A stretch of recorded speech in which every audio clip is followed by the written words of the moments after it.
Hello friends, 11 படத்தில் killer கொலை பண்ண போகிற இடத்துல எல்லாத்துலேயுமே இது எத்தனாவது கொலை அப்படின்னு மென்ஷன் பண்ணுற மாதிரி நம்பர்ஸில் காமிச்சிருப்பாங்க. ஸோ அது என்னென்ன அப்படிங்கிறத பார்த்துடலாம். ஃபஸ்ட்டு கொலை பண்ணுறப்ப இது ஃபஸ்ட்டு கொலை தான் அப்படின்னு மென்ஷன் பண்ணுறதுக்காக அது ஒரு மொத்த மரத்தில் வச்சு கொலை பண்ணியிருப்பாங்க. ரெண்டாவது கொலையில் டோரில் 2 மென்ஷன் ஆகிருக்கும். மூணாவது கொலையில் 3 பொம்மையோட டிராயிங்கை வந்துட்டு அந்த டோரில் வரைஞ்சி வச்சுருப்பாங்க. அடுத்தபடியாக 4வது கொலை பண்ணுறப்ப 04ன்னு ஒரு தகர சீட்டில் வந்துட்டு எழுதி வச்சுருப்பாங்க. 5வது கொலை பண்ணுற ஸ்பாட்டில் 5ன்னு தரையில் மென்ஷன் பண்ணியிருப்பாங்க.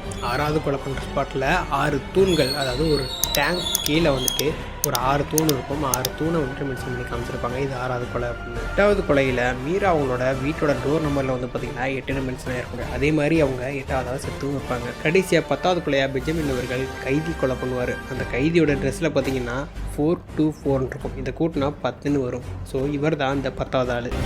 உங்கள் ஸ்டேஷனில் ஏதாவது மிஸ்ஸிங் கேஸ் ரிஜிஸ்டர் ஆயிருக்கா? நாய்க்குட்டி காணோம் சார். ஓகே ஃப்ரெண்ட்ஸ், அவ்வளோதான். இந்த மாதிரி நிறைய இன்ட்ரெஸ்டிங்கான ஐடென்டிட்டிஸை வந்துட்டு ஒரு ஃபுல் வீடியோ மேக் பண்ணி போட்டிருக்கேன். மறக்காமல் போய் பாருங்கள் ஃப்ரெண்ட்ஸ்.